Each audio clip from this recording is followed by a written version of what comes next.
यूहन्ना अध्याय 10 वचन 30। मैं और पिता एक हैं। आइए मेरे साथ इसे कहें, मैं और मेरा पिता हम एक हैं। अगर आपके पास इस वचन का प्रकाशन है तो आपका जीवन पहले जैसे नहीं रहेगा। मैं और पिता एक हैं। यीशु ये कह रहे हैं कि मैं और मेरे पिता एक हैं। वो संबंध में एक थे, फिर और किस तरह से वो एक थे?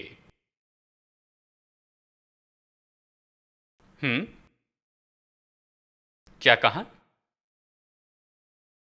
ठीक है, वो एक थे अपने उद्देश्यों में, वो एक थे अपनी इच्छा में, और फिर वो कैसे एक थे? वो स्वभाव में एक थे। वो स्वभाव में एक थे।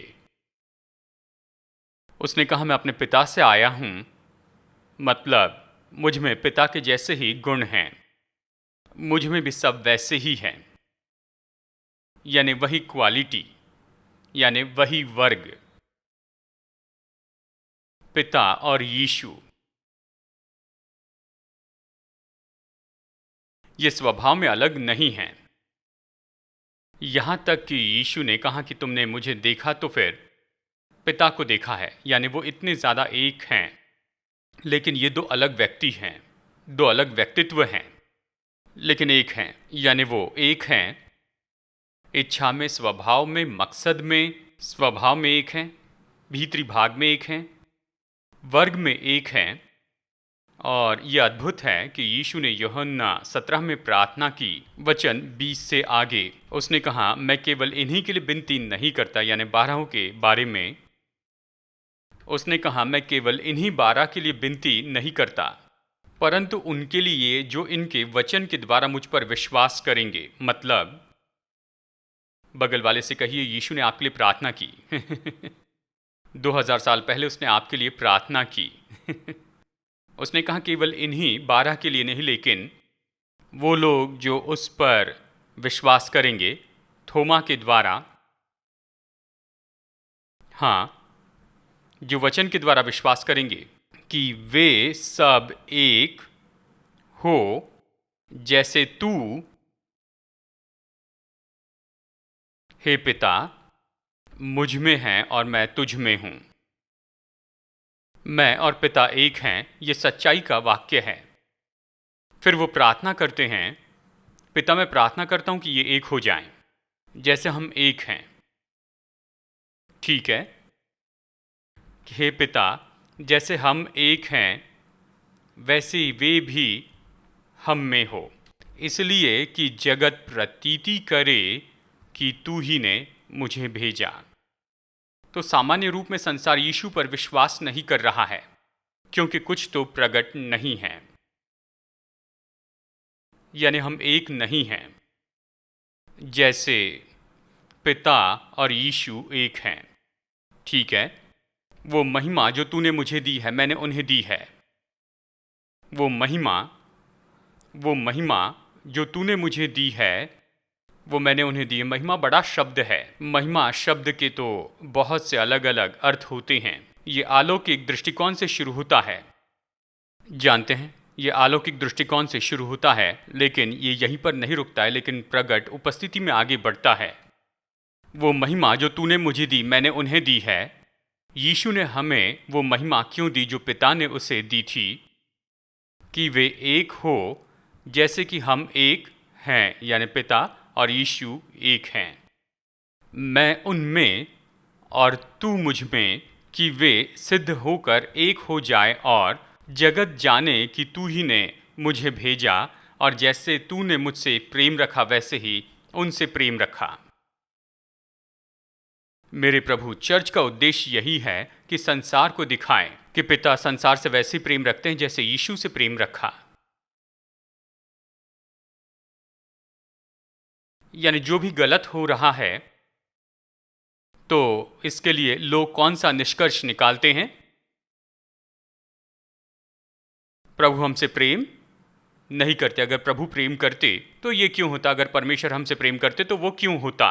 और देखिए, यीशु ने ये कहा कि मैंने चर्च को रखा है कि वो मेरी महिमा को दिखा सके एकता के द्वारा, ताकि जब वो ऐसा करेंगे तो संसार देखेगा और जानेगा कि तू उनसे वैसे ही प्रेम करता है जैसे मुझसे प्रेम करता है। क्या सच में आप विश्वास करते हैं कि आप में ये क्षमता है कि आप महिमा प्रकट कर सकें इस हद तक कि आपके आसपास के लोग ये निष्कर्ष निकालें कि पिता उनसे वैसे ही प्रेम करते हैं जैसे यीशु से प्रेम करते हैं?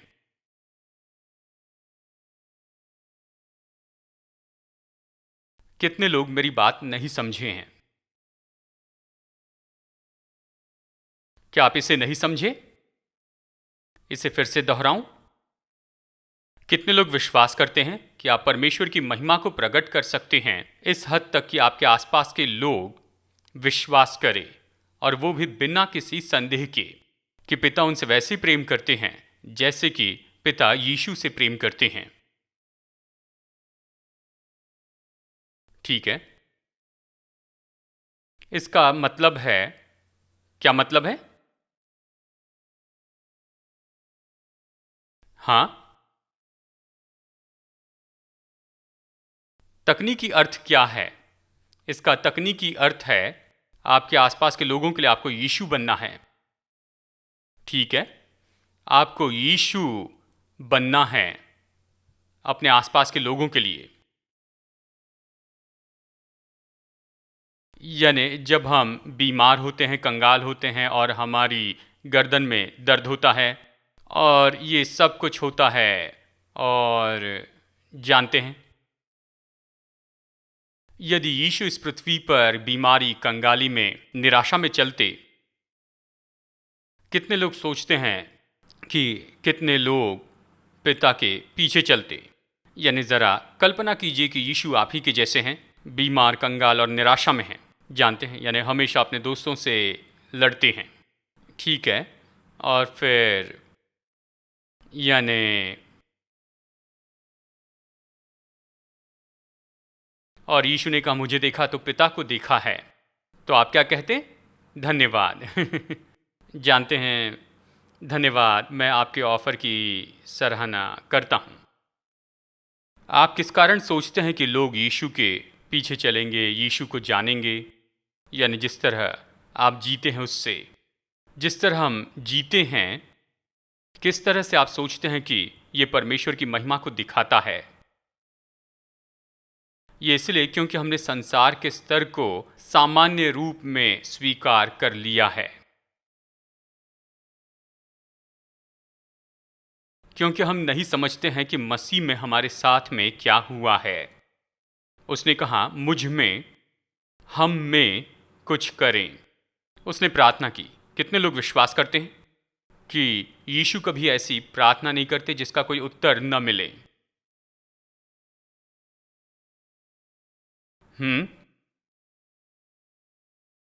कहिए, यीशु की सारी प्रार्थना का उत्तर मिलता है। यानी यूहन्ना 17 का उत्तर मिला है। ठीक है, कि उसने प्रार्थना की कि हम एक हो जैसे वो एक हैं। इसलिए तो चलिए अध्याय 10 में वापस चलते हैं। यहाँ यीशु ने कहा कि मैं और पिता एक हैं। ठीक है, हाँ, और उसने प्रार्थना की कि हम भी एक हो। हाँ, और अवश्य ही पहला कुरिन्थियों अध्याय 6 वचन 17 में ये क्या कहता है नीतीश?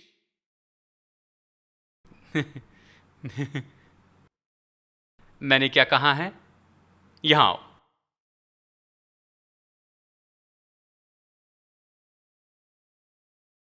इन्हें आदर की जगह दीजिए। हाँ, हाँ, ठीक है। पहला कुरिन्थियों 6:17 क्या कहता है?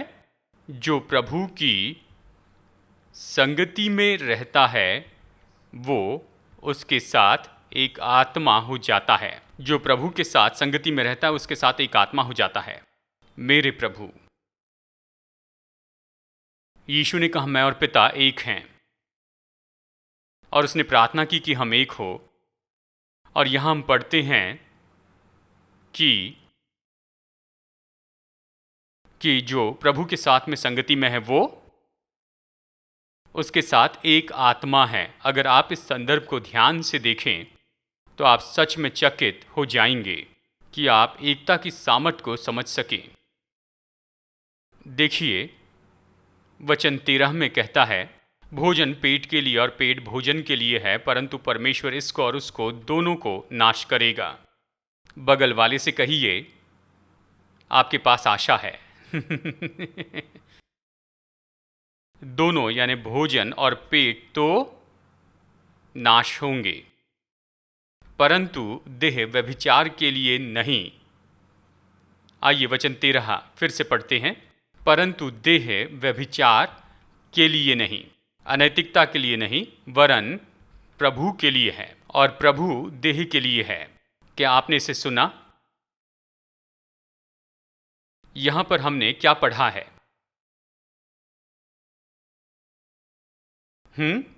पेट के लिए भोजन। अभी आप कैसे जी रहे हैं? क्या भोजन के बिना जीने की कल्पना कर सकते हैं? क्या भोजन के बिना पेट की कल्पना कर सकते हैं?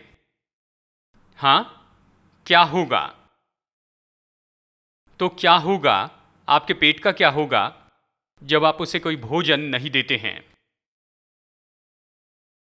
मेरे प्रभु जी, आप जानते हैं क्या होता है? पेट के लिए भोजन और भोजन के लिए पेट। और वो कहता है कि ये दोनों नाश होंगे, क्योंकि ये एक दूसरे के लिए नहीं बने हैं, लेकिन प्रभु देह के लिए और देह प्रभु के लिए है।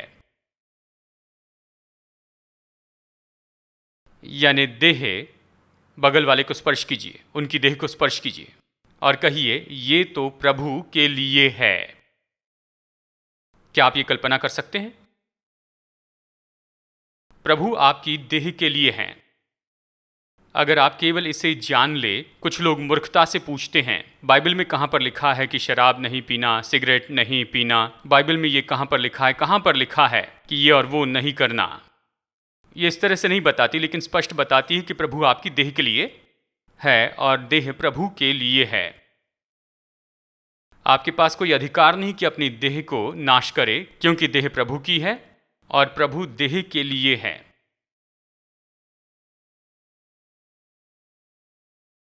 मैं इस पर काम करते जाऊंगा। अविश्वास की हर एक आत्मा निकाल दी जाएगी। प्रभु देह के लिए हैं और परमेश्वर ने अपनी सामर्थ्य से प्रभु को जिलाया और हमें भी जिलाएगा। ये परमेश्वर की अर्थव्यवस्था में देह के महत्व के बारे में बताता है। ये कोई धार्मिक मसीही विचार नहीं है जो शरीर को गड्ढे में डालकर स्वर्ग में आत्मिक रूप में जाकर आत्मिक रूप में स्वर्ग का आनंद उठाना चाहता हो। ये यहाँ पर इस तरह से नहीं कहता है। कहता है कि प्रभु देह के लिए हैं और देह प्रभु के लिए है, और देह प्रभु के लिए इतनी महत्वपूर्ण है कि यीशु को उसने मुर्दों में से जिलाया, तो वो आपकी देह को भी जिलाएंगे और उसे महिमा देंगे। देह इतनी महत्वपूर्ण है और इसी के कारण, यानी इसी कारण के लिए, क्योंकि देह इतनी महत्वपूर्ण है। वचन 15, क्या तुम नहीं जानते? क्या तुम नहीं जानते मतलब, क्या तुम नहीं जानते मतलब आपको इसे जानना होगा। पौलुस इस बात को मानता है कि चर्च इस बात को जानता है। वो कहता है, क्या तुम नहीं जानते? क्या तुम नहीं जानते कि तुम्हारी देह उस अभिषिक्त का अंग है? आपकी देह तो अंग है। अंग का मतलब शरीर के अंग, ठीक है? आपकी देह तो अंग है जी उठे मसीह की देह के। ये कैसे बीमार हो सकती है? ये कैसे कमजोर हो सकती है?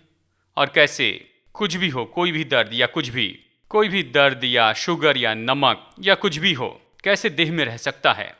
जब आपके पास में ये प्रकाशन होता है कि आपकी देह तो जी उठे मसीह का अंग है। आपकी एकता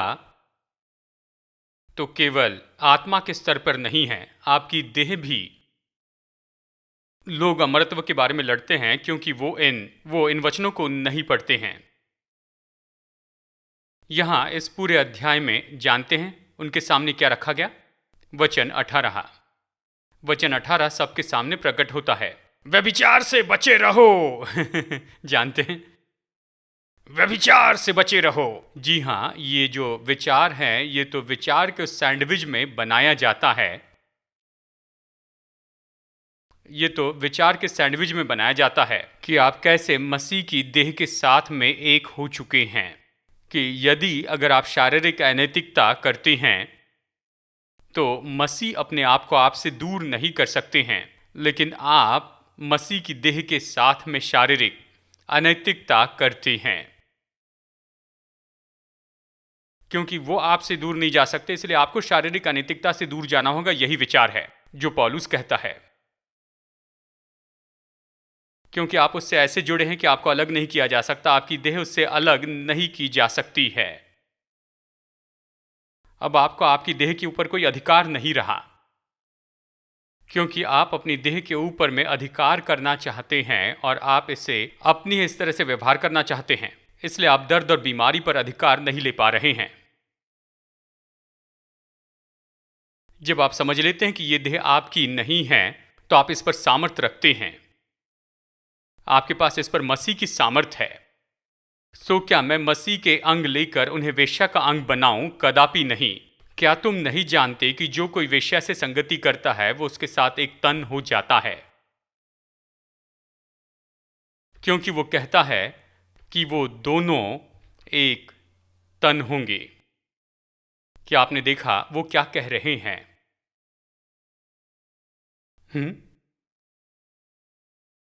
वो कहते हैं कि दोनों एक तन होंगे।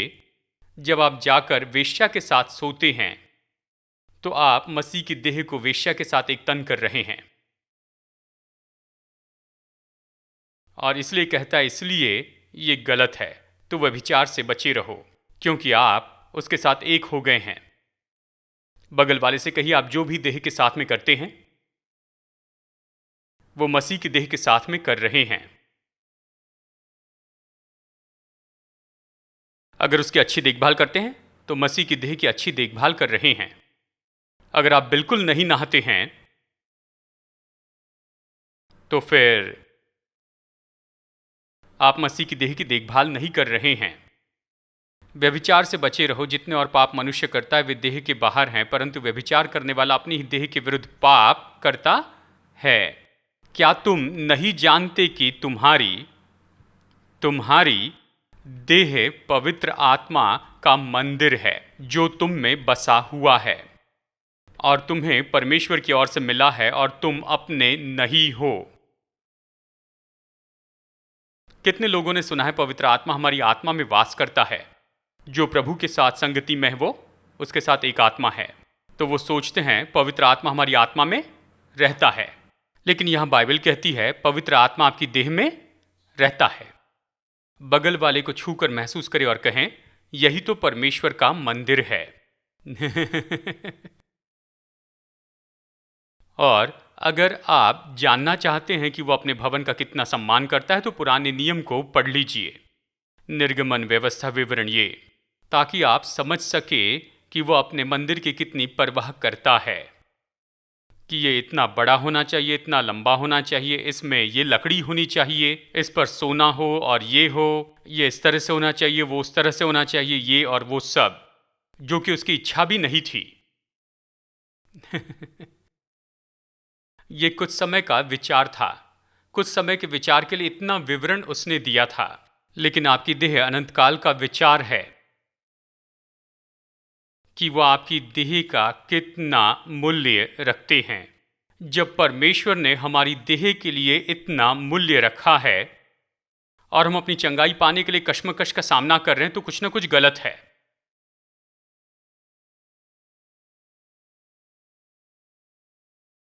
यदि वो हमारी देह से नफरत करें और फिर हम उपवास प्रार्थना कर रहे हैं, उसे सहमत करने की कोशिश कर रहे हैं कि देह को चंगाई दे, तो समझ सकते हैं।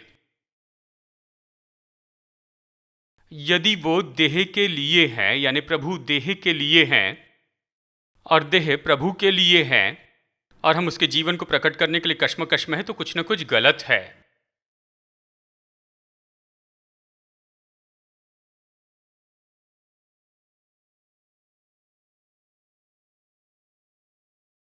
जानते हैं क्या गलत है? जानते हैं क्या गलत है? यूहन्ना 10:30, यही मुद्दा है। हम इस पर विश्वास नहीं करते हैं। आप सच में विश्वास नहीं करते कि मैं और पिता एक हैं, क्योंकि यदि हम एकता पर विश्वास करते तो फिर कोई तरीका ही नहीं है कि जीवन प्रकट न हो सके।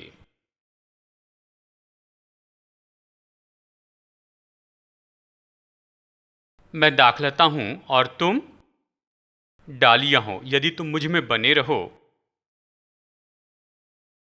कमान, यदि तुम मुझ में बने रहो तो शायद या तुम कोशिश कर लो या आशा कर सकते हो। नहीं, मैं दाखलता हूं और तुम डालियां हो। अगर आप एकता को समझ ले तो फिर आप फलवंत होंगे ही। मैं दाखलता हूं, तुम डालियां हो। अगर एकता को समझ ले तो फलवंत होंगे। हम क्यों एकता को नहीं समझते हैं? आइए पढ़ते हैं। यूहन्ना 10:30, मैं और पिता एक हैं। यहूदियों ने उसे पत्थरवा करने को फिर पत्थर उठाए। देखिए, बगल वाले से कहिए, आस्था को एकता का ये विचार पसंद नहीं आता है।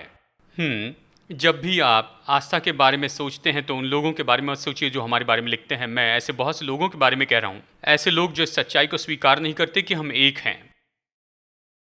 हमारे सिस्टम में इतनी आस्था बस चुकी है कि जब भी हम एकता का संदेश सुनते हैं तो भीतर में पत्थर उठा लेते हैं। यहूदियों ने फिर पत्थर उठाए। देखिए, फिर कहता है उस पर पत्थरवा करने के लिए फिर पत्थर उठाए। यीशु ने उनसे कहा, मैंने तुम्हें अपने पिता की ओर से बहुत से भले काम दिखाए हैं, तो उनमें से किस काम के लिए तुम मुझे पत्थरवा करती हो?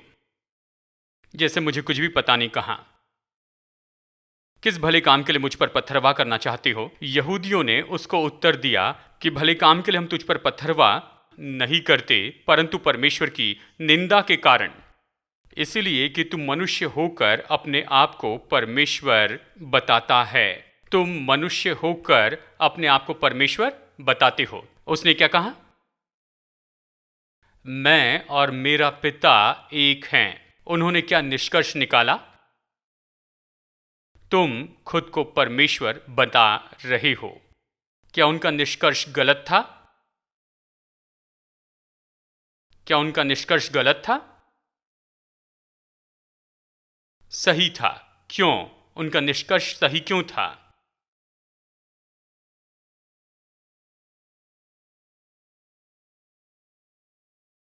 वो सही समझे थे, लेकिन वो क्या समझे थे? हाँ, एकता। उन्होंने ये निष्कर्ष क्यों निकाला कि जब ये एकता के बारे में कह रहा है तो ये परमेश्वर है कहता है।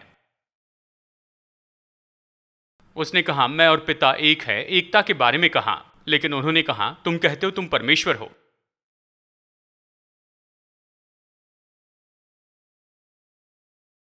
उन्होंने जो निष्कर्ष निकाला था, क्या वो गलत था? नहीं। यानी यदि वो कहते हैं कि उनका निष्कर्ष सही है, तो फिर क्या संपर्क है?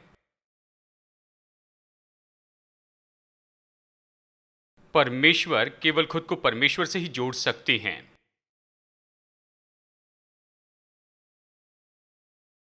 इसलिए ये एकता परमेश्वर के वर्ग की होनी चाहिए थी।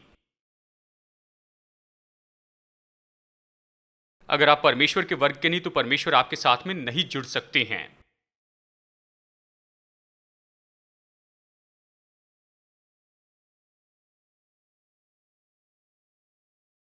नहीं समझ रहे हैं? परमेश्वर ने आदम को लिया और उसे सारे जानवर दिखाए। उसने सब कुछ देखा। उसने कहा, मैं किसी के साथ खुद को जोड़ नहीं सकता क्योंकि कुछ भी मेरे वर्ग में नहीं है।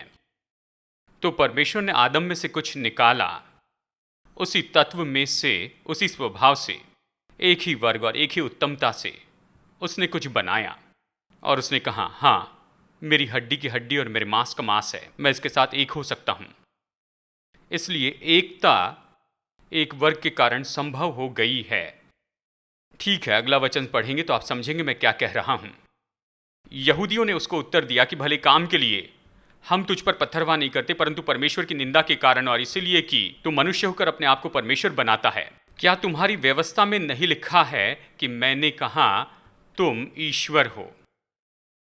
यदि उसने उन्हें ईश्वर कहा है जिनके पास परमेश्वर का वचन पहुंचा और पवित्र शास्त्र की बात लोप नहीं हो सकती है, तो जिसे पिता ने पवित्र ठहराकर जगत में भेजा है, तुम मुझसे कहते हो कि तू निंदा करता है, इसलिए कि मैंने कहा मैं परमेश्वर का पुत्र हूं।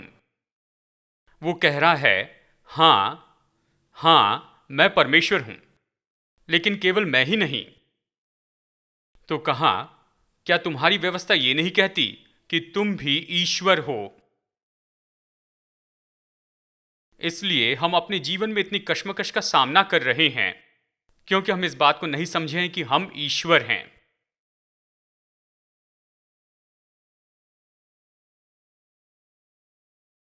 यदि हमारे पास प्रकाशन हो कि हम परमेश्वर के वर्ग के हैं, तो हमारा अनुभव भी परमेश्वर के वर्ग का होगा।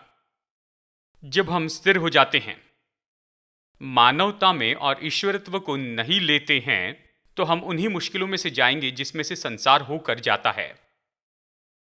वो भजन 82 से बता रहे हैं।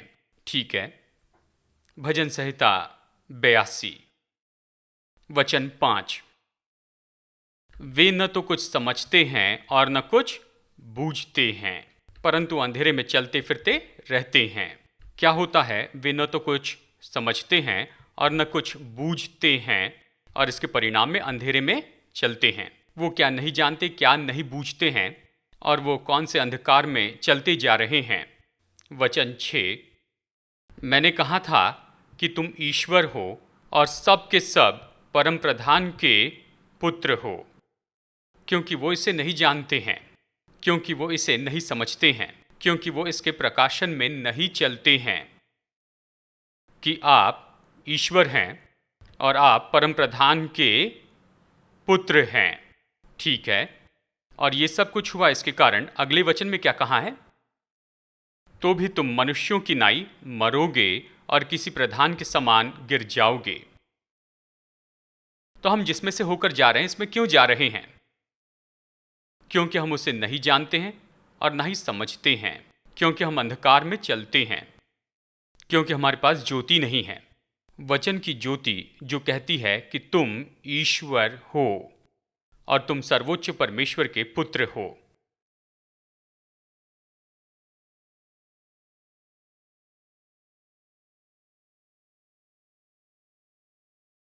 आपके साथ में क्या होगा अगर आपके पास वचन का प्रकाशन हो?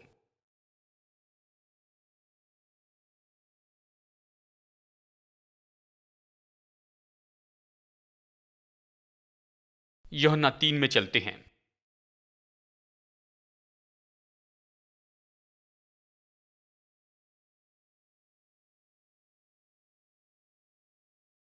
इसे किंग जेम्स से पढ़ते हैं या एम्प्लीफाइड से पढ़ते हैं। ठीक है, वहां पर निकोदेमुस नाम का व्यक्ति था जो रात को यीशु के पास में आकर पूछता है। वचन 2 में उसने रात को यीशु के पास आकर उससे कहा,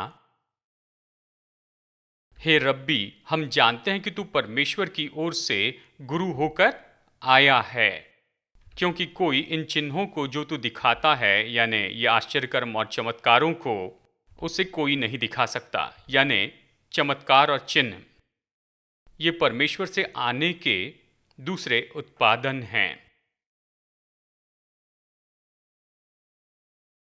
जब आप परमेश्वर की ओर से आते हैं तो आपका जीवन चिन्ह, चमत्कार और अद्भुत कामों से भरा होगा, और जो भी आप करते हैं वो इसलिए करते हैं क्योंकि परमेश्वर आपके साथ हैं। यीशु ने उसको उत्तर दिया कि मैं तुझसे सच सच कहता हूँ, यदि कोई नए सिरे से न जन्मे तो परमेश्वर का राज्य देख नहीं सकता। मतलब यानी नए रूप में जन्मे, मतलब ऊपर से जन्मे हुए, वो कभी भी ना तो देख सकता है, ना पहचान कर सकता है, न परमेश्वर के राज्य का अनुभव कर सकता है।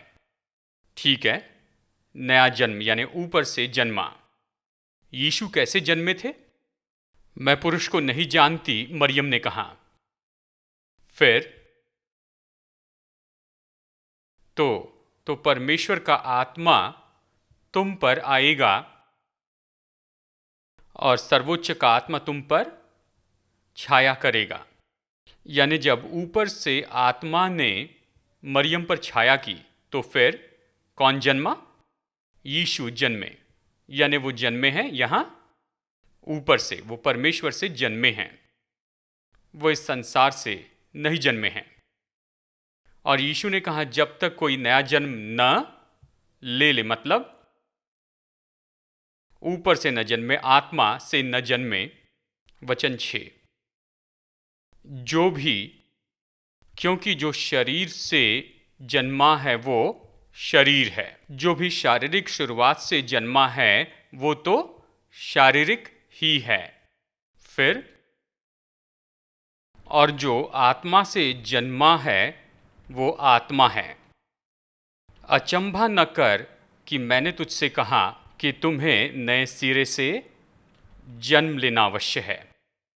जो भी शरीर से जन्मा है वो शरीर है, लेकिन जो भी ऊपर से जन्मा है वो आत्मा से है, परमेश्वर से है, परमेश्वर का वर्ग है।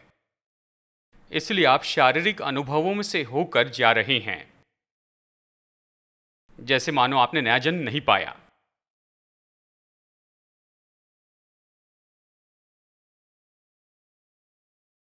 यदि आप ऊपर से जन्मे हैं तो आपको जीना है परमेश्वर की उत्तमता का जीवन। यीशु इन सारी चीजों में से होकर गए, लेकिन वो उससे बच निकले। उन सारी बातों से वो अलौकिक रूप में बचते चले गए। इतना ज्यादा कि इन दिनों में लोग बहस करते चले जाते हैं। एक दिन मैं किसी से बात कर रहा था, उन्होंने कहा क्या आपको लगता है यीशु को कभी फ्लू हुआ होगा, सर्दी, इस तरह, जानते हैं? यानी जैसे कि पतरस आता और अचानक यीशु छींकते हैं पतरस के मुंह पर, यानी पतरस को यीशु के कारण जुकाम हो जाता है, फिर यूहन्ना को हो जाती है। कल्पना कर सकते हैं? जानते हैं थियोलॉजियन इस पर बहस करते हैं कि शरीर के साथ उसकी एकता को बता सके। उसने कहा हाँ, शायद वो इन बातों से होकर गए हो। ये सारी बातें नहीं नहीं नहीं नहीं। क्या आप मेरी बात समझ रहे हैं? वो सामान्य मनुष्य के अनुभव में से होकर गए और वो मनुष्य के असाधारण अनुभव में से होकर नहीं गए। देखिए, यानी वो सोए होंगे, उन्हें डकार आई होगी, बाकी सारे काम किए होंगे जो हमारे शरीर के सामान्य काम होते हैं जो परमेश्वर ने बनाए हैं। इसे साबित करने के लिए एक कदम आगे बढ़कर ये मत कहिए कि वो बीमार भी हुए थे, कि उसे जुकाम हुआ, उसे फ्लू हुआ और अपने बचाव के लिए उसने जाकर इंजेक्शन भी लगवाए। नहीं, वो ऊपर से जन्मे थे, वो सबके ऊपर थे, सब उसके नियंत्रण में ही था। वो अलग क्षेत्र से जी रहे थे, वो तो आत्मा से जी रहे थे। नया जन्म पाने का मतलब यही तो होता है। इसका बस केवल यही अर्थ है कि आप ऐसे जन्मे हैं जैसे यीशु जन्मे थे, आत्मा के अलौकिक काम के द्वारा, मनुष्य के हस्तक्षेप के कारण नहीं। कुंवारी के द्वारा जन्म लेना क्यों महत्वपूर्ण था? पूरी मसीहत कुंवारी के द्वारा जन्म लेने पर आधारित है, क्योंकि वो जन्म तो अलौकिक जन्म था। वो जन्म तो ऊपर से था और जन्म तो आत्मा से था। और जब आप नया जन्म पाते हैं तो आप वही अनुभव पाते हैं जो यीशु ने पाया था। कि आप परमेश्वर से जन्मे हैं। मेरे साथ देखिए पहला यूहन्ना 3:9। जो कोई परमेश्वर से जन्मा है, देखिए क्या कहता है, जो कोई भी, जिसमें आप भी हैं। बगल वाले से कहिए आप इससे छूटे नहीं हैं। क्योंकि ये कहता है जो कोई, यानी ठीक है, जो कोई, हाँ, परमेश्वर से जन्मा है वो पाप नहीं करता, क्योंकि उसका बीज उसमें बना रहता है और वो पाप कर ही नहीं सकता। वो पाप कर ही नहीं सकता। क्यों? क्योंकि परमेश्वर से जन्मा है। क्योंकि वो परमेश्वर से जन्मा है। अगर आपने नया जन्म पाया तो परमेश्वर से जन्मे हैं। आप परमेश्वर के बीज के कारण नया जन्म पाए हैं। आप आत्मा से जन्मे हैं। पहला यूहन्ना अध्याय 5 वचन 4। क्योंकि जो कुछ परमेश्वर से उत्पन्न हुआ है वो संसार पर जय प्राप्त करता है। इस संसार में तुम्हें क्लेश तो होगा। इस संसार में आपको हर तरह की परेशानी होगी, लेकिन देखिए, क्योंकि जो कुछ परमेश्वर से उत्पन्न हुआ है वो संसार पर जय प्राप्त करता है, और वो विजय जिससे संसार पर जय प्राप्त होती है हमारा विश्वास है। संसार पर जय पाने वाला कौन है? केवल वो जिसका विश्वास है कि यीशु परमेश्वर का पुत्र है। जो परमेश्वर से जन्मा है संसार पर जय पाता है। जब आप विश्वास करते हैं यीशु पर कि वो कैसे जन्मे थे, तो आप भी उसी तरह जन्म लेते हैं। जब उसने संसार पर जय पाई तो उसी तरह आप भी संसार पर जय पाएंगे, क्योंकि आप परमेश्वर से जन्मे हैं और कोई दूसरा पर्याय नहीं है, और कोई पर्याय है ही नहीं। क्या आपको लगता है कि यीशु कोशिश कर रहे थे कि उन्हें जुकाम ना हो, किसी तरह से कोई बुखार ना हो?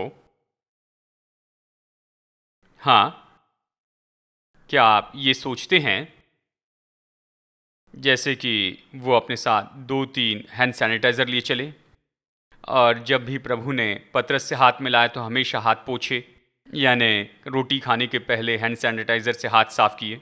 हाँ, क्या? हाँ,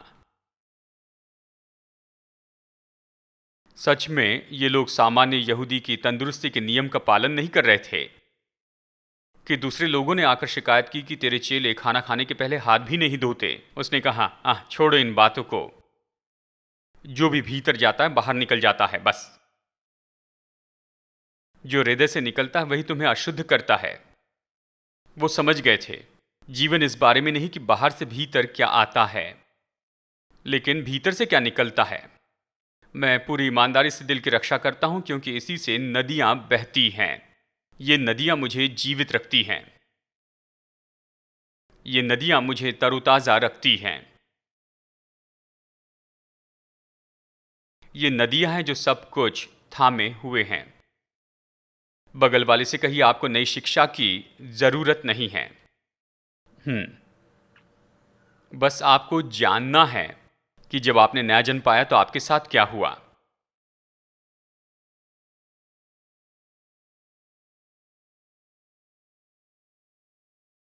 यदि हमारे पास प्रकाशन हो कि जब हमने नया जन्म पाया उस समय हमारे साथ में क्या हुआ, तो हमारा जीवन बिल्कुल अलग होगा। कि आप परमेश्वर के वर्ग के हैं, परमेश्वर के जैसे हैं, आप परमेश्वर के साधन हैं, और आप में वही स्वभाव है। देखिए दूसरा पत्रस अध्याय 1 वचन 2 से आगे। दूसरा पत्रस अध्याय 1 वचन 2 से आगे। परमेश्वर के और हमारे प्रभु यीशु की पहचान के द्वारा अनुग्रह और शांति तुम में बहुतायत से बढ़ती जाए। परमेश्वर के और हमारे प्रभु यीशु की पहचान के द्वारा अनुग्रह और शांति तुम में बहुतायत से बढ़ती जाए। क्योंकि उसके ईश्वरीय सामर्थ्य ने सब कुछ जो जीवन और भक्ति से संबंध रखता है हमें उसकी पहचान के द्वारा दिया है, जिसने हमें अपनी महिमा और सद्गुण के अनुसार बुलाया है। उसकी ईश्वरीय सामर्थ्य ने हमें सब कुछ दिया है। अपने बगल वाले से कहिए, उनकी आंखों में देखकर उनसे ये कहिए, उसकी ईश्वरीय सामर्थ्य ने आपको सब कुछ जो जीवन और भक्ति से संबंध रखा है उसकी पहचान में दे दिया है। आपकी जो भी जरूरत हो जीवन और भक्ति के संबंध में उसके अलौकिक सामर्थ्य के द्वारा आपको दे दिया है। सब कुछ उसके ज्ञान पर आधारित है। ज्ञान मतलब उसके ज्ञान के कारण आने वाले अनुभव में, जिनके द्वारा उसने हमें बहुमूल्य और बहुत ही बड़ी प्रतिज्ञाएं दी हैं ताकि इनके द्वारा तुम उस सड़ाहट से छूटकर जो संसार में बुरी अभिलाषाओं से होती है ईश्वरीय स्वभाव में सहभागी हो जाओ। इस संसार में किसी भी तरह की भ्रष्टता या फिर किसी तरह का जो विनाश है, परमेश्वर के पास सुरक्षा की योजना है जिसे बहुमूल्य प्रतिज्ञाएं कहते हैं, जिसके द्वारा आप ईश्वरीय स्वभाव तक पहुंचते हैं। तो जब आप परमेश्वर की प्रतिज्ञाओं को प्राप्त करते हैं तो कहते हैं, वाह, ये मेरे बारे में सच है। आप ईश्वरीय स्वभाव तक पहुंच जाते हैं। ईश्वरीय स्वभाव तक पहुंचने के बाद आप इस संसार की सड़ाहट से बच जाते हैं। परमेश्वर का वर्ग। बगल वाले से कहिए कि बड़ा समय है कि आप अपने उद्धार के अनुभव को गंभीरता से ले। जी हां, आप भी कहते रहिए। कई बार आपको अपने उद्धार के अनुभव पर विश्वास करना होगा। आपको विश्वास करना होगा कि सच में आपने नया जन्म प्राप्त किया है। ये चकित करने वाला है। ये सच में मुझे चकित करने वाला है कि कैसे हम मसीहत की इस क्रियाओं में से होकर जा सकते हैं पूरे जीवन भर और फिर भी मक्खी के जैसे मर जाएं। और आप स्वर्ग में जाएंगे, यीशु आपका स्वागत करते हुए कहेंगे, क्या तुम्हें सच में पता था तुमने नया जन्म पाया है? यानी उस दिन जब तुमने वो निर्णय लिया था कि तुम सच में अलग जीवन के स्रोत में जुड़ गए थे, कि तुम सच में एक अर्थव्यवस्था से निकालकर दूसरी अर्थव्यवस्था में रखे गए थे, एक वातावरण से निकालकर दूसरे वातावरण में जोड़ दिए गए थे। क्या तुम सच में ये जानते हो? और वो कहेंगे, वाह, स्वर्ग तो इतना अच्छा है और परमेश्वर आपने हमें पृथ्वी पर क्यों रखा? और वो कहेंगे, जानते हो जब तुमने नया जन्म पाया तब मैंने तुम्हें यहां पर रखा था कि तुम ऊपर से जन्मे हो, ऊपर से जीते हो, तुम यहां पर बैठे हो और यहां से काम करते हो। तुम्हारा जीवन यहां पर है, तुम्हें यहां पर से जीना चाहिए था। और मैं मजबूती से विश्वास करता हूं, और यही तो कहा कि मैं विश्वास करता हूं। तो वो सबसे पूछेंगे, क्या तुम्हें वापस जाना है कि वहां रहे? वो कहेंगे, नहीं नहीं, मैं आखिरकार यहां पहुंचा हूं तो मैं यहीं पर रहना चाहता हूं।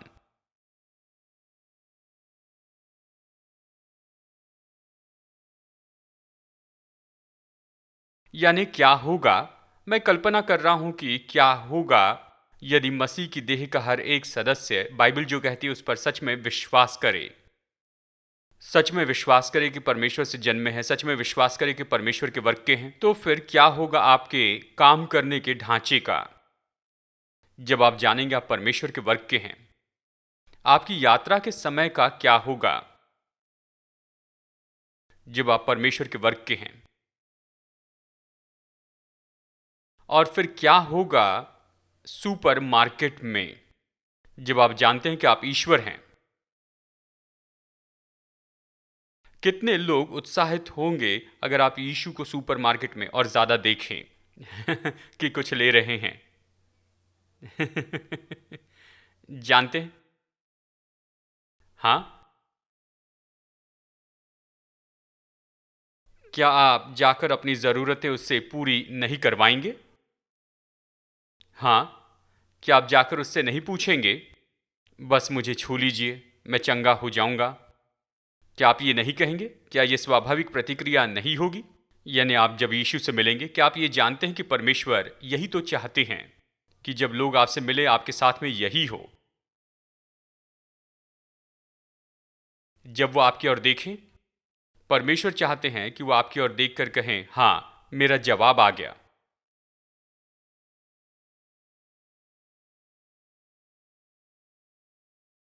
न्यायजन पाने का यही तो अर्थ होता है। हम केवल रविवार की सभा में ही खुश नहीं रह सकते हैं। आप पूछिए कि इतने साल तक मसीह विश्वासी कहां पर थे?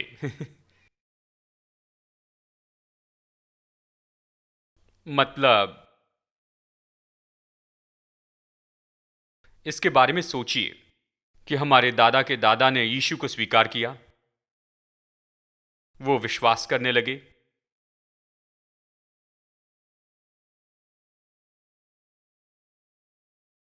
मेरी मां कहती हम 13वीं पीढ़ी के विश्वासी हैं।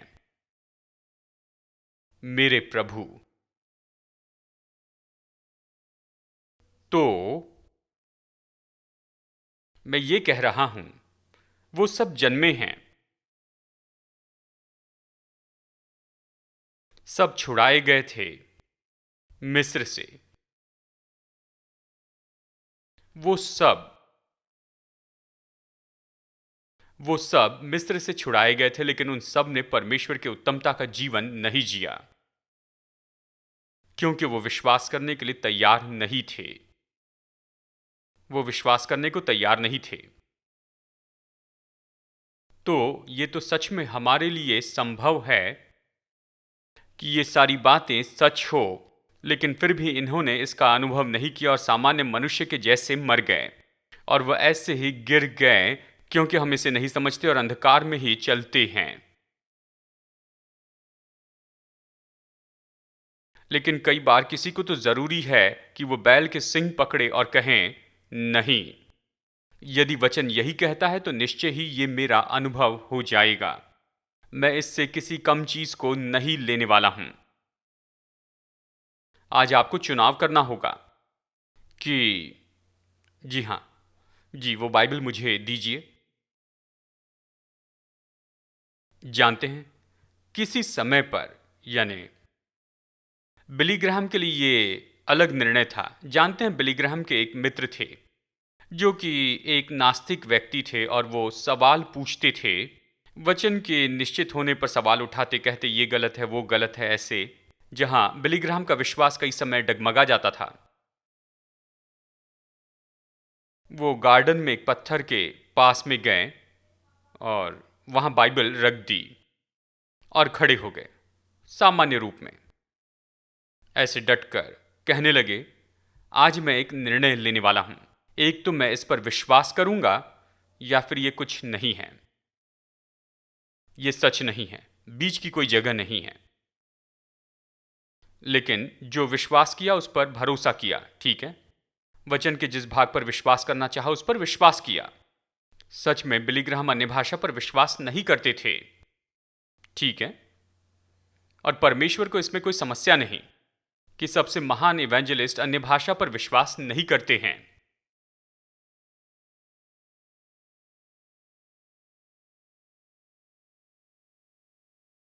और हमारे लिए यह कहना मूर्खता होगा, बिली ग्राहम अन्य भाषा पर विश्वास नहीं करते थे तो मैं क्यों करूं? क्या आप मेरी बात समझ रहे हैं? हां, आप सच में महान काम कर सकते हैं, चाहे आपके पास में पूरी समझ नहीं है कि ये किस बारे में है। लेकिन मैं ये कह रहा हूं कि आपका क्या होगा यदि आप सुसमाचार की परिपूर्णता पर विश्वास करने लगे।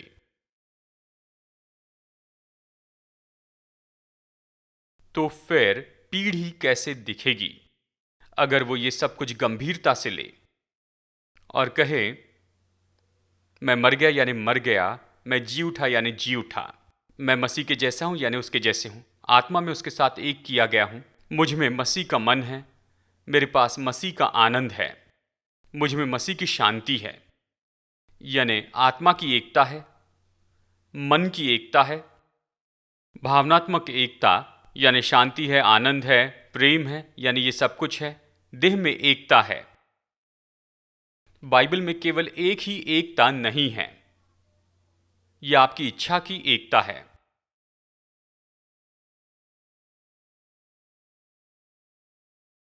बाकी सब उसने जोड़ दिया है। कहा मैं अपना आनंद तुम्हें देता हूं, मैं अपनी शांति तुम्हें देता हूं।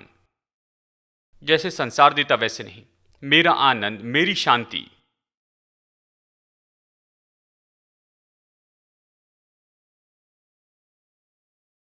अगर आप इच्छा रखें तो ये सब कुछ जो है ये आपका अनुभव हो जाएगा।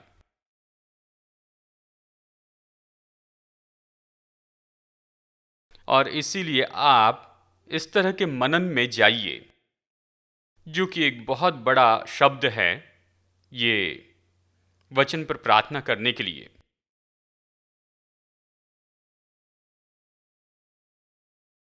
इन वचनों को लीजिए, अन्य भाषा में प्रार्थना कीजिए, इसे पढ़िए, फिर से पढ़िए, पढ़ते चले जाइए, पढ़ते चले जाइए। ऑडियो बाइबल का वो भाग लीजिए, वो क्लिप लीजिए और इसे सुनते जाइए, सुनते जाइए, सुनते जाइए। बस वचन के एक भाग को सुनिए।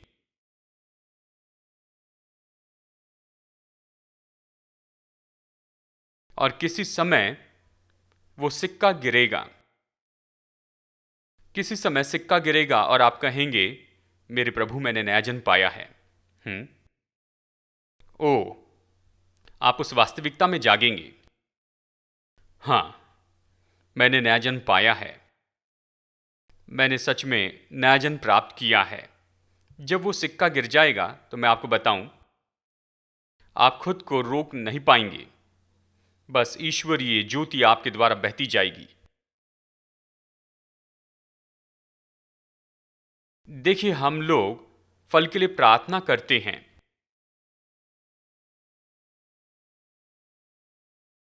यीशु ने प्रार्थना नहीं की कि परमेश्वर मुझे भर दीजिए कि मैं मुर्दों को जिलाऊं, मुझे भर दीजिए कि व्हीलचेयर में खाली करूं। ये उसकी प्रार्थना नहीं थी। उसकी प्रार्थना एकता की थी।